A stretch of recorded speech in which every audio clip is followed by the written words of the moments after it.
Hello, wine lovers! I am Yaroslava, sommelier and wine educator, your guide on this journey through a world of wines, spirits, and cocktails. Today's star is Pinot Noir, one of the most popular red grape varieties in the world.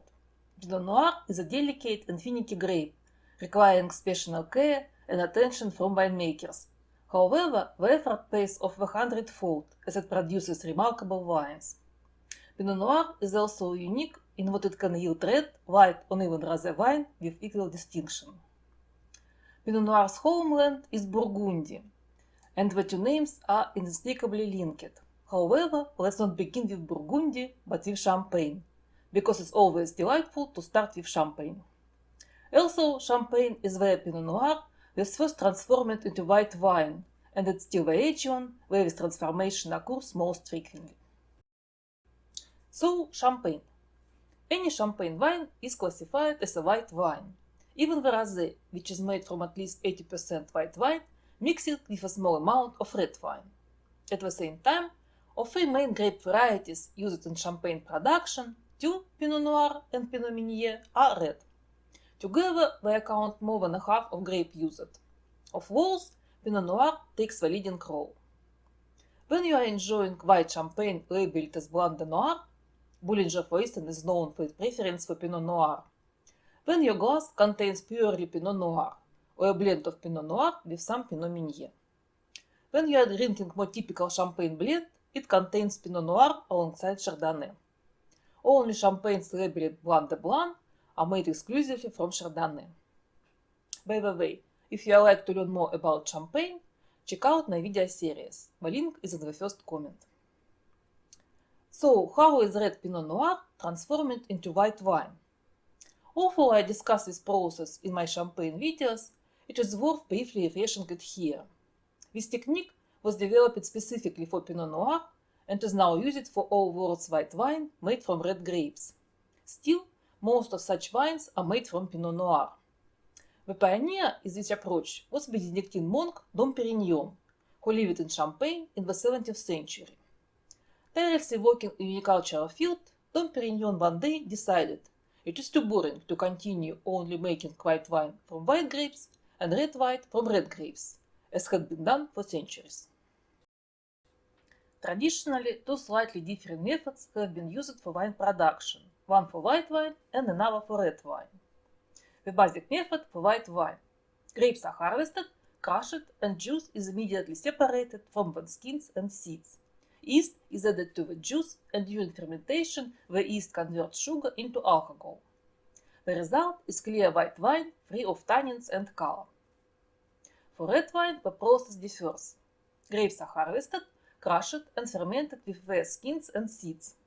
In most grape varieties, with a few local exceptions, the pigments that gives red wine its color are located in the skin.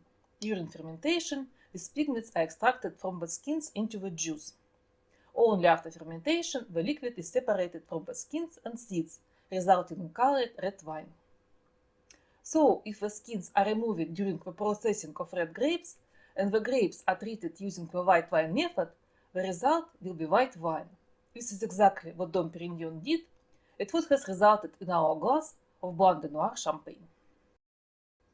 Since we are already discussing winemaking techniques, let's talk about rosé, as Pinot Noir is a popular variety for rosé production.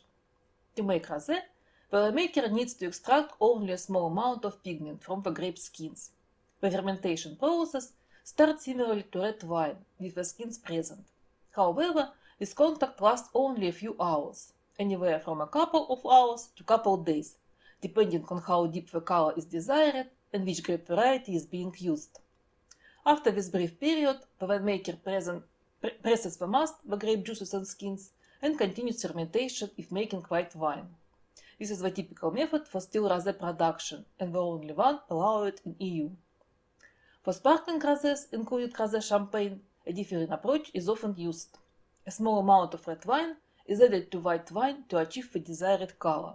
This method avoids the presence of tannins, which are undesirable in sparkling wine. This was a brief insight in winemaking technology to help understand the difference between white, red, and rosé wines. We will definitely delve deeper into the technology behind the wines in our glass in future episodes. Let's now move to the unique characteristics of Pinot Noir and the regions that Pinot Noir lovers should focus on. First of all, to produce good wine, grapes must be grown in the right climate. Generally, grape varieties can be divided into two groups: those that thrive at warm climates and those that perform best in cooler climates. Some varieties can do well in both, but the resulting wine will taste noticeably different depending on the climate. Pinot Noir is cool climate grape. It ripens early, has relatively high acidity and a very thin skin. When grown in the right condition, it produces wine with complex aromas of red fruit like strawberry, raspberry, and red cherries, along with spicy and earthy notes. It is typically low in tannins and not very deep in color. In contrast, if grown in hot climate, Pinot Noir tends to lose its acidity and, with it, the refreshing quality that makes it special, leaving behind only the overpowering taste of jam. So, when choosing your Pinot Noir, it is important to pay attention from where it comes from. Burgundy is the birthplace of Pinot Noir, and in my opinion, the region still produces the best and most interesting wines of this variety. Burgundy is an incredibly fascinating wine region with a rich and well-documented history. For centuries, many people have dedicated their time, effort, and passion to establishing the region's winemaking reputation. Grape wine was first cultivated in Burgundy with the Celts in the 1st century BC. However, it was the year 910 when winemaking truly began to flourish when a Benedictine monk began cultivating vineyards in Burgundy's hill. The same Benedictines made significant contribution to winemaking techniques that gave rise to Champagne, and Dom Perignon himself was part of their order. The influence of the Benedictines on winemaking in France, and in Burgundy in particular, is immeasurable. Later, the Cistercian monk joined the Benedictines in the vineyards, creating the iconic Clos de Vougeot, a vineyard that still produces some of Burgundy's finest wine, classified as Grand Cru. Two grape varieties are inseparably linked into Burgundy: Chardonnay and Pinot Noir. Both originated and evolved here, bringing Burgundy global wine fame. Today, Chardonnay and Pinot Noir remain the region's dominant varieties, with Pinot Noir covering 40% of vineyards in Burgundy. Some rulers of Burgundy made significant contributions to the development of regional winemaking, especially to elevating Pinot Noir. During the 14th and 15th centuries, the region was ruled by the Dukes of Burgundy. At the beginning of the reign, Pinot Noir did not dominate the vineyards. The most common red grape variety was Gamay, which is much easier to grow than Pinot Noir, requires less care, and yields more fruit. However, Gamay typically produces simple wines, far less complex and interesting than those made from Pinot Noir. In 1395, Duke Philippe the Bold issued a decree allowing only Pinot Noir out of red varieties to be grown on Burgundy lands. Gamay, deemed unfit for human consumption, was banned. As a result, Gamay was pushed south to Beaujolais region, where it now reigns as the main variety. Today, only small quantities of Gamay are grown in Burgundy, mainly in the Maconias region, which specialized in Chardonnay, and in two other small appellations where it's sometimes blended with Pinot Noir. Outside these areas, red Burgundy is exclusively made from Pinot Noir. You can differentiate between them by name. Bourgogne Grenadinier is made from Gamay, while Bourgogne Rouge is Pinot Noir. Duke Philippe's decree was not his only wise decision when it comes to wine. He also banned the use of manure as fertilizer, believing it degrades grape quality. He was correct. Fertilizing wine increases crop yield, but dilutes the quality of the resulting wine. Interestingly, Burgundy winemakers made a similar mistake in the early 20th century, but chemical fertilizers became widely available. Fortunately, by the 1980s, they had corrected course and Burgundy wines returned to their traditional higher quality.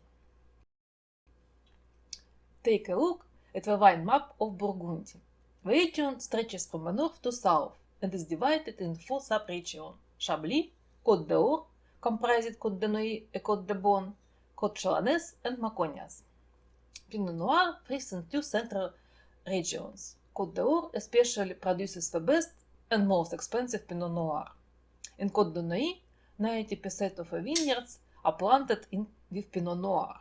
A classic Burgundy Pinot from Côte de Nuits is full-bodied with medium to high but always soft tannins and aromas of red berries. As it ages, notes of vegetables, game and farmyard emerge.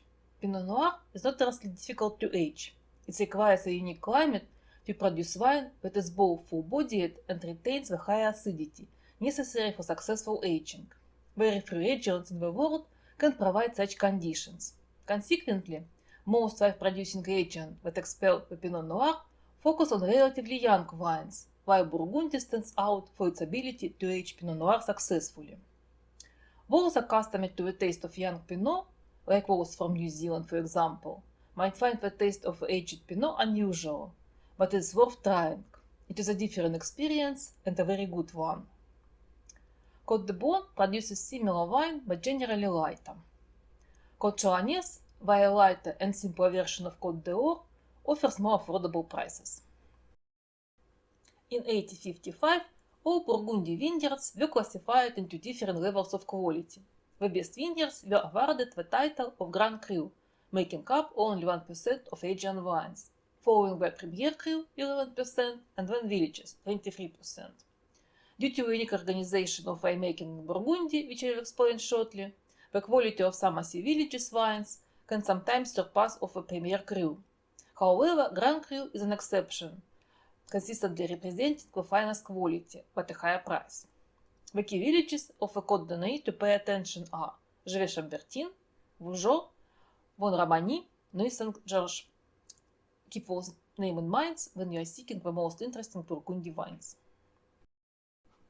Burgundy is the most fragmented wine region in France. Vineyards here are incredibly small, and even a single vineyard can have multiple owners who produce wine independently. For this, we can thank Napoleon. After the French Revolution, vineyard lands that had once belonged to the church were divided and sold off. Napoleon also changed the inheritance laws, mandating that all family members share equally in any inheritance. This fragmentation inevitably led to the rise of negociants, merchants who buy wine from small producers, blend, age, bottle, and then sell it. Even today, around 60% of Burgundy wines are sold through negociants. When choosing a bottle of Burgundy wine, unless it's from a Grand Cru or Premier Cru, which are always bottled by the producers themselves and sold under their own names, it is important to pay attention to the name of a negociant. These names will clearly be displayed on the label, and their reputation can significantly influence the quality of wine. Negociants such as Bouchard-Perret-Fils, Joseph Drouhin, Cuvier, and Louis Jadot have long held good reputation, while others like Bichot, Boisset, Chanson, and Perret-André have seen their reputation rising more recently. Burgundy is the classic region for Pinot Noir, but it's certainly not the only place that produces interesting wines from this grape. I have already discussed Pinot Noir's contribution to champagne production. Beyond champagne, Pinot Noir is the only red grape grown in the cool climate region of Alsace. Alsatian red Pinot is typically medium-bodied, light and fresh, with a notable acidity and bright aromas of red fruit like raspberry, strawberry and red cherry. Alsace also produced fruity rosé wines from Pinot Noir, both still and sparkling. In fact, Crémant d'Alsace, the region's sparkling wines, is well regarded for its quality. To complete our tour of French Pinot Noir, we should mention Sancerre, located on the southernmost part of the Loire Valley. Sancerre is primarily known for its famous Sauvignon Blanc, but 20% of its vineyards are dedicated to Pinot Noir. Sancerre Rouge is made from Pinot Noir and bears similarity with Alsatian Pinot, light, fresh, delicate, with pronounced red berry character. I could talk endlessly about French viniculture, but France is not the only country known for its production of exceptional Pinot Noir. It is also worth noting that Pinot Noir is a highly mutable variety, with numerous clones found around the world. As a result, the flavor of the wines is influenced not only by climate, terroir, and the winemaker's touch, but also by their choice of clone. After Burgundy, New Zealand is often considered the second best producer of Pinot Noir. The country has an ideal cool maritime climate for growing Pinot Noir, and it takes full advantage of this. The style of Pinot varies from region to region. Three places are especially known for their Pinot: Paira Rapa, Maryborough, and Central Otago. Pere Rapa on the North Island and Marlborough on the South Island are separated by narrow strait and share a typical maritime climate. The Pinot Noirs from these regions often resemble young Burgundian wines.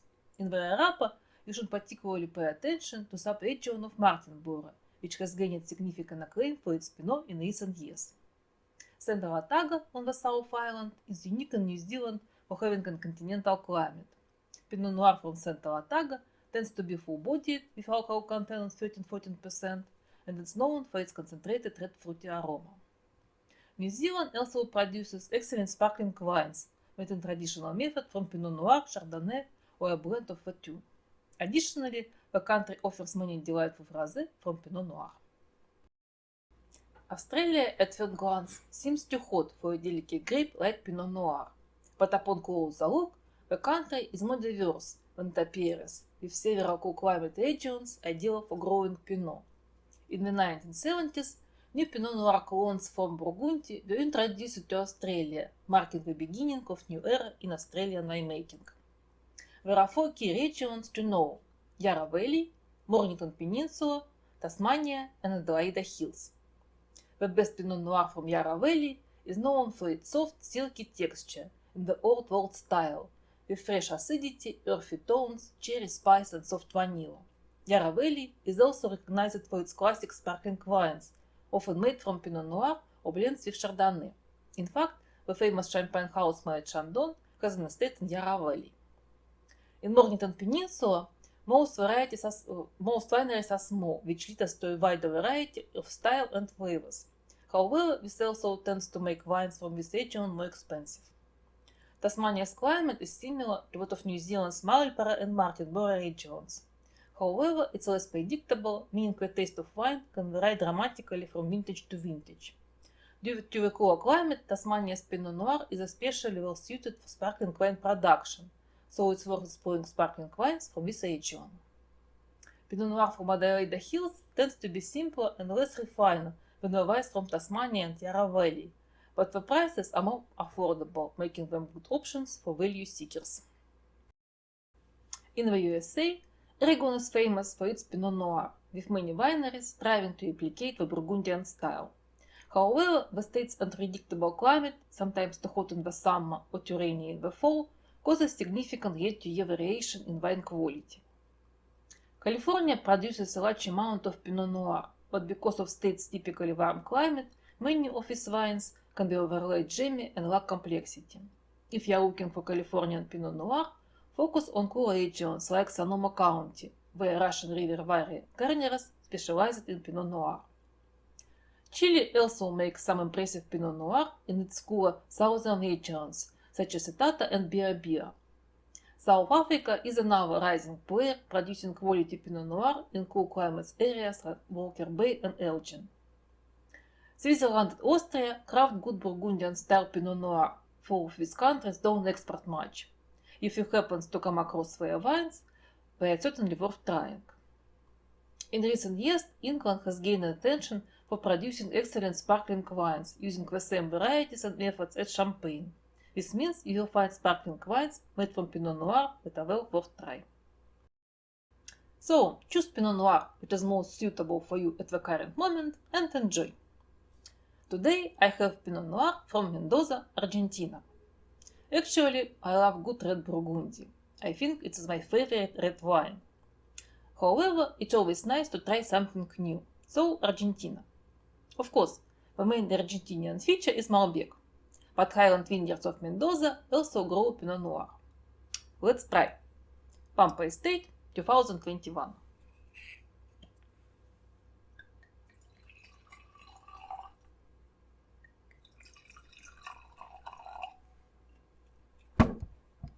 This one for you, this one for me. Dark ruby, raspberry, like smoke, some eucalyptus.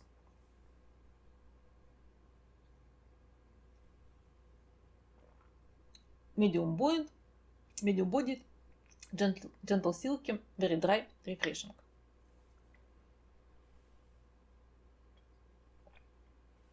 Raspberry, cherry, red plum. Notes of muscat, vanilla and herbs. Nice soft aftertaste. Quite a good wine. Stay with me, subscribe to my channel. Feel free to ask questions and don't hesitate to support me. Sante!